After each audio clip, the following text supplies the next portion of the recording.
میں بس اس مٹی کے چولہے کے پاس بیٹھی کنواری کلی کی پشت کو دیکھ رہا تھا اور سوچ رہا تھا یہ تو پشت کیے بیٹھی ہے اور شاید میری موجودگی سے بھی انجان تھی، مگر کوئی تھا جو مجھے سخت نظروں سے گھور رہا تھا۔ مگر کون؟ میرے روم میں بے چینی ہونے لگی، وہ بدبو بھی مسلسل آ رہی تھی۔ یوں ہی میری نظریں صحن کا طواف کرتی ایک جگہ رک گئیں۔ وہ ایک اکلوتے کمرے کی کھڑکی میں تھی جس میں مجھے ایک ہیولا کھڑا نظر آ رہا تھا، کالا سیاہ سا۔ اس کو دیکھ کر نہ جانے کیوں میری آنکھیں چندیا سی گئی تھیں اور اچانک ماتھے پر پسینہ آ گیا۔ بہت پراسرار سا ہیولا تھا، میرے خیال میں وہ پورا گھر اور دونوں کنواری کلیاں ہی پراسرار تھیں۔ اچانک میرے دماغ میں اماں کی بات آئی تھی۔ دو کنواری لڑکیاں، یعنی ایک کنواری کلی میرے سامنے صحن میں تھی اور دوسری اس کھڑکی میں کھڑی تھی اور شاید میری موجودگی سے باخبر ہی تھی، اس لیے مجھے اپنے جسم پر کسی کی نظروں کی تپش کا احساس شدت سے ہو رہا تھا۔ اچانک صحن میں بیٹھی کلی کھڑی ہوئی تھی اور اپنے ہاتھوں میں وہ دیگچی جو آگ پر رکھی تھی اٹھا کر خرامہ خرامہ چلتی کمرے کے دروازے تک گئی۔ میں سری سے یہ تک بھول کر کہ وہ آگ پر تپتی دیگچی کیسے اٹھائے ہوئے تھی کھو گیا تھا کہ اچانک اس کی گردن گھومی تھی اور اس نے مجھے جن شرر بار نظروں سے دیکھا میں بیان نہیں کر سکا۔ اور خوفناک بات یہ تھی کہ اب بھی اس کے آدھے چہرے پر بال گرے ہوئے تھے۔ وہ شاید میرے چہرے پر ہوائیں اڑتے ہوئے دیکھ کر مسکرائی تھی اور دروازہ دھکیل کر اندر چلی گئی۔ پھر چند منٹ بعد جب وہ دوبارہ سر چڑھتے بخار سے ندہال خشک ہونٹوں پر زبان پھیرتا دیوار سے ہٹنے لگا تو کمرے سے ایسی آواز آنے لگی جیسے کئی بلیاں ایک گوشت کے ٹکڑے پر لڑ رہی ہوں۔ اور پھر اچانک دروازہ کھلا تھا اور وہ جو ابھی اندر گئی تھی ایک بڑی سی ہڈی چاٹتے ہوئے کمرے سے برآمد ہوئی تھی اور میری جان جیسے نکل گئی، کیونکہ وہ کوئی جانور کی ہڈی نہیں تھی، وہ انسان کی پنڈلی کی ہڈی تھی، یعنی وہ آدم خور تھی۔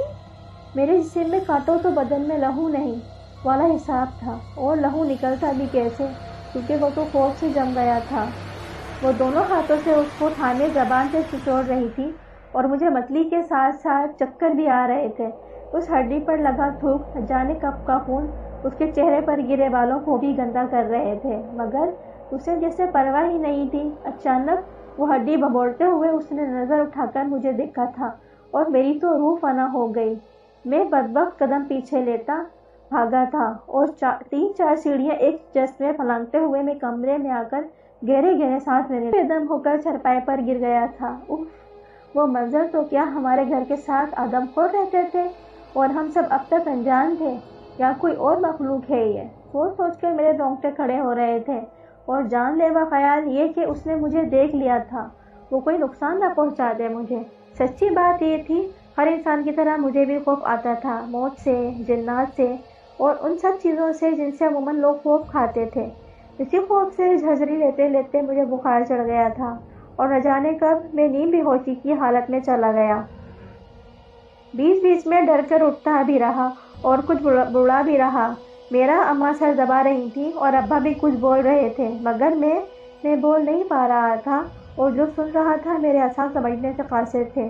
3 دن بعد بخار کا زور ٹوٹا تھا، مگر میں صحن میں بھی نکلنے سے خوف کھا رہا تھا کہ اگرچہ رفع حاجت کے لیے بھی تبھی صحن میں آتا جب اماں صحن میں ہوتی تھی۔ ان 3 دنوں میں بھی میری چندہ ہمت نہیں تھی کہ اماں کو 7 کنواری کلیوں کی حقیقت بتا سکوں۔ اچانک کمرے کے دروازے پر کھٹکا ہوا تو میں بچکا تھا۔ سامنے نوابی کھڑا تھا جس کے چہرے پر دکھ سا تھا۔ میں نے جبراً مسکراہٹ ہونٹوں پر سجائی تھی۔ وہ دھیرے چلتا ہوا میرے ساتھ رکھی پیڑھی پر بیٹھا تھا۔ کیسا ہے تو؟ اور گلاب کہاں ہے؟ گلاب کا ابا مر گیا ہے، اس کی شام عصر کے وقت نماز جنازہ ہے، تجھے میں لینے آیا تھا، نوابی نے بتایا تھا۔ اوہ، مجھے بھی ملال ہوا تھا۔ گلاب میرا جگری یار تھا، اس کو میرے کاندھے کی ضرورت تھی، میری تسلی کی۔ میرا جنازے میں شریک ہونا لازمی تھا۔